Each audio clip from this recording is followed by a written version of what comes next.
I'm Evie Jones, and you're listening to Playing on Air.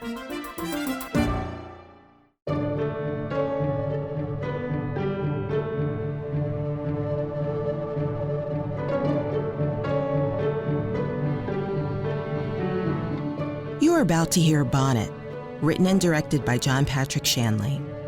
It features Debra Messing, best known for her roles in beloved TV shows like Will and Grace, Smash, and The Starter Wife, and in movies such as Along Came Polly and The Wedding Date. Messing also starred in the Broadway debut of Shanley's romantic comedy, Outside Mullingar. Bonnet also features John Turturro, an acclaimed actor and director whose film credits include Do the Right Thing, Barton Fink, Quiz Show, and Oh Brother, Where Art Thou? On stage, Turturro won an Obie for his turn in John Patrick Shanley's Danny and the Deep Blue Sea. On television, he starred in HBO's The Night Of and The Plot Against America, and he won an Emmy for his role on Monk. He currently stars in the Apple Plus series Severance. Bonnet was recorded in front of a live audience during our 10th anniversary benefit celebration at 54 Below. And now, Bonnet.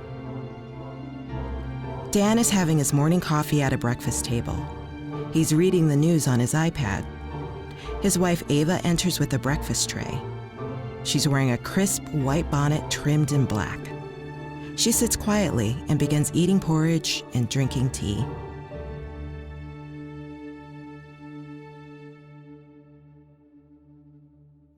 What's that? Oatmeal. No, I mean on your head. A bonnet. Where did you get it? I made it. That's amazing. I didn't know you could make hats. Is there a reason that you made it? Yeah. It's about sex. Really? In what way? I always feel the pressure in our marriage, this question coming from you. Do I want to have sex? So you made a bonnet. How does that follow? When I'm wearing the bonnet, I don't want to have sex.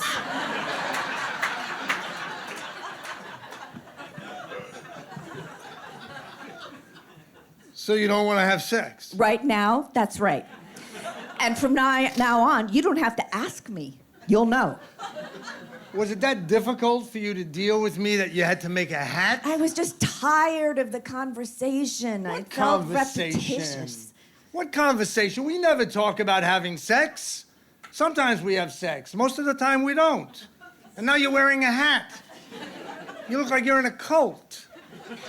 Well, I'm not. Well, maybe you should start one. You know what it looks like? It looks like I'm making you wear a hat. Like I'm the oppressor. And next up, I'm gonna take your shoes so you can't go out. My shoes? Do you think I want to be the man? Do you think I enjoy this role? Do you have any idea how difficult it is to inherit from, I don't know, the history of the species, this masculine legacy? I feel like a janitor. Oh, God. What are you doing? I'm taking it off. This is, why? Because you're making such a stink. The point was to simplify our lives. One less thing to argue about. Wait a minute. You took the hat off. Does this mean you want to have sex? See, now you're blowing my mind. Am I? So you want to have sex? This is hot. Why? I don't know. It's mysterious. Wait a minute. I mean, are you fucking with me now? Sit down. No. I don't understand what's going on. Nothing new there. You don't want to have sex now? No, I don't. We're in outer space now. No, we are not. You're in outer space, and I'm alone. Why? Because of you, your choices. If you feel alienated from me, that's not my fault. I'm right here. You're not providing me with company.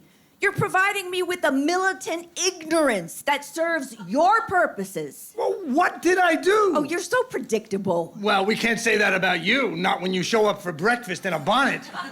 I was trying to help you. I don't need help. Yes, you do. With what? You're a man. I already admitted that. What do you mean by that?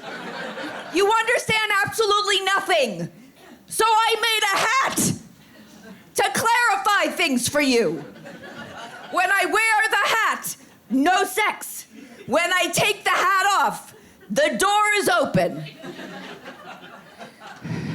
What if you take the hat off and I don't want to have sex? No harm, no foul.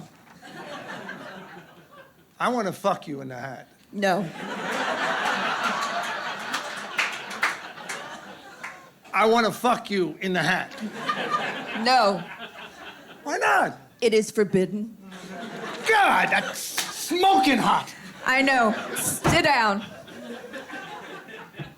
You know, I didn't have a single carnal thought in my head this morning. And now I'm a snake pit of animal lust. A snake pit? You made me a snake pit. Oh, I didn't make you anything. You were fully formed by the time I arrived. So were you. Oh, don't equate us. We're not equatable. But we blur. It's like washing a red shirt with white sheets and everything comes out pink. With you, everything comes out pink. Don't you understand? You can't hide anything from me. I know you're having an affair.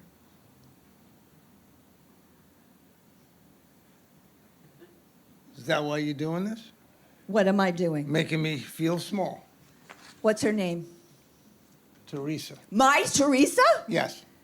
How long? Not that long. How long? 5 years. 5 years! And you wonder why I'm wearing a hat! I was bored! Yeah, and I know why. You have no interest in sex unless it's wrong.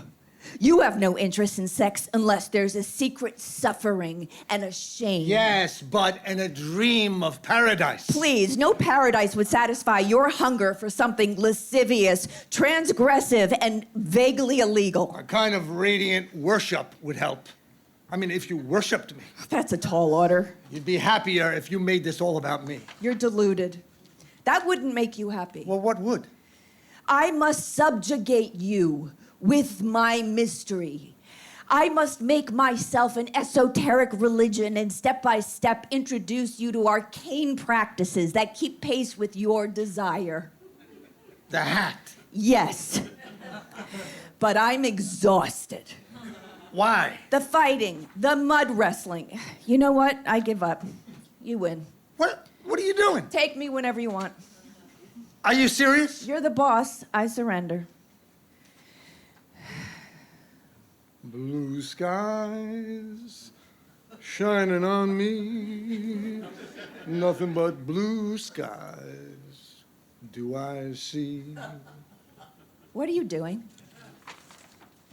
Call Teresa. Tell her I don't want to see her anymore. You don't? No, what do I need her for? You're Chinatown. You're the whole Forbidden City. What does it mean when you wear the bonnet? It means for the first time in my life, I'm the one. I'm the mystery. Thank God. I never want to fuck you again. What? You heard me, but I want to fuck you in the hat. No! I want to fuck you in the hat! No, it is forbidden! What is love? What did you say? I can hardly hear you over the excitement of being alive. I said if you cheat on me again, I'll set you on fire. You already have. What do you think? About what? Do you want to have sex? Tomorrow.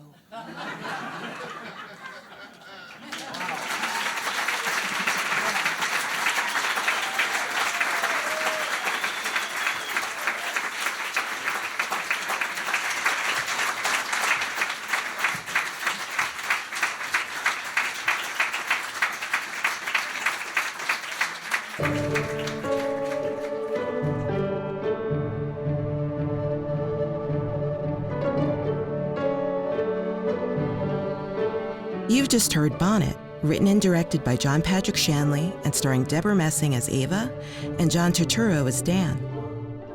We spoke with the talented trio after the performance.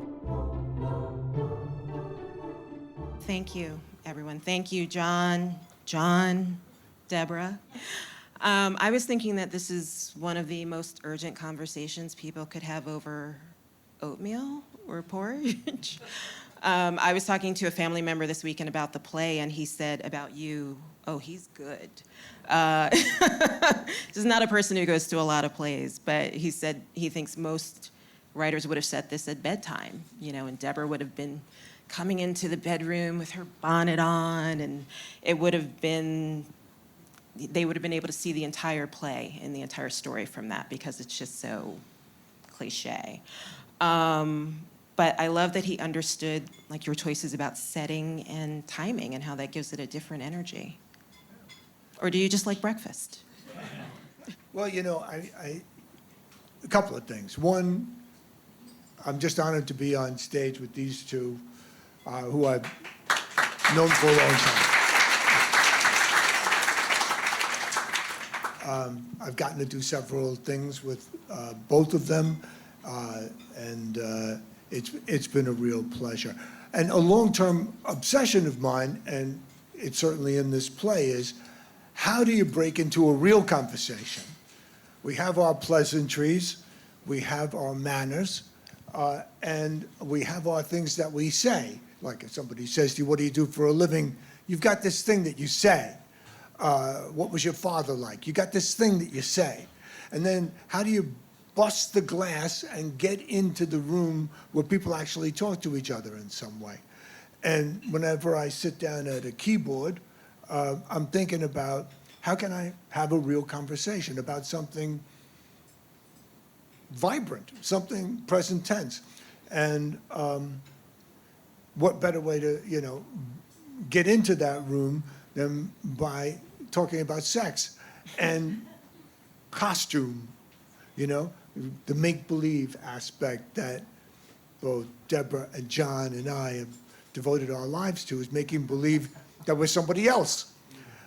And how, when you get to be somebody else, like people who, for instance, work with kids who have emotional difficulties, they won't talk to you maybe, but they will talk to a puppet.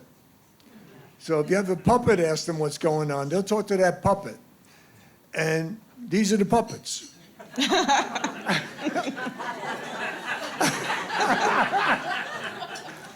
They make believe. I can't get over that. My whole life I've never gotten over that. That we can make believe we're somebody else, and you don't get arrested for that. And by being somebody else, you get to be more yourself than when you're yourself. You get to show things, express things that you need to express, and audience members need to have expressed on their behalf, so that they can have some feeling of vibrancy and connection to their own lives. So, whatever we do, Alan Zweibel did that fabulous, what looked like sweat-free set. If you had me get up there and do what he just did, I'd be like, just kill me now. Tell jokes, man, that is a world apart. But so, Debra, when you do a thing like this, and you're like somebody else, is it better or worse than when you're you?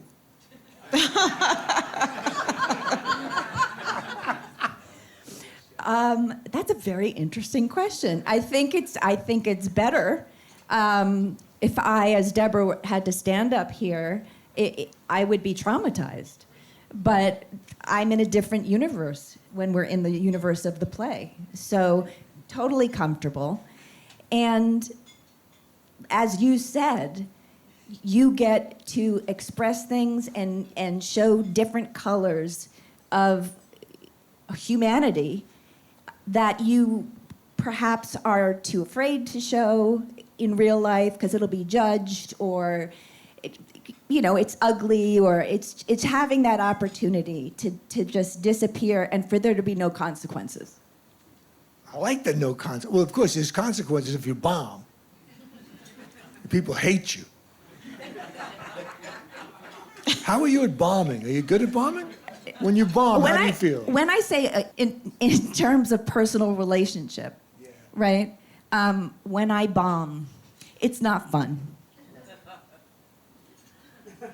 John, having so recently experienced bombing, just joke, it was a joke.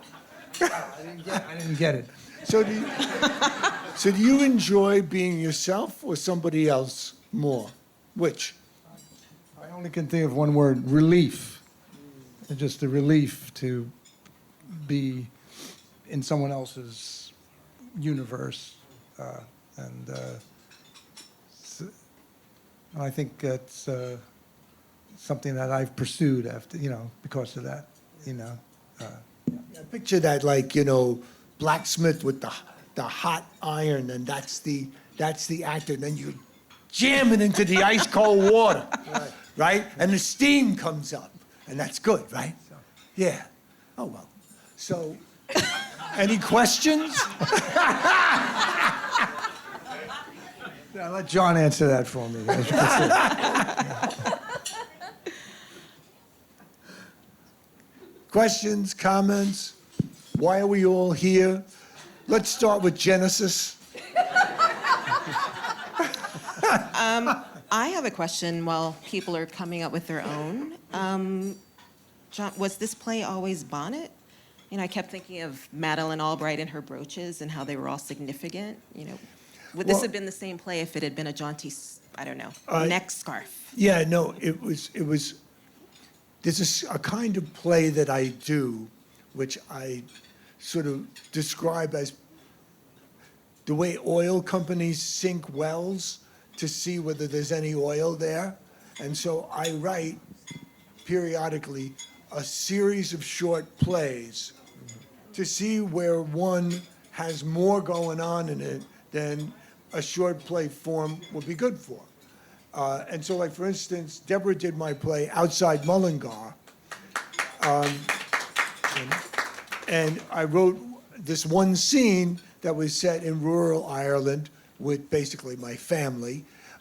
And then I, did a reading of it in some other plays. And I looked at it and I said, this play is different than the other play. This is a full-length play waiting to happen. So then I went home and made it a full-length play. The Bonnet, I wrote it, and I'm like, this is its own animal, and it is the length that it wants to be.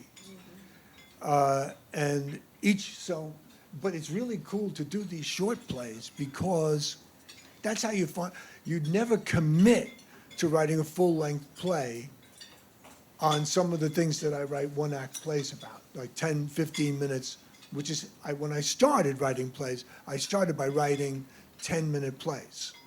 And it's a form that I've always loved because you can sustain on a level that it's inappropriate to attempt to sustain for a full-length play. Well, let's face it, the play's the thing. We put on a little show for you, and, now you get to see our lesser selves unveiled, and you have to put up with that, your little illusion's shattered, and just try to remember the good part. And thank you very much. Thank you.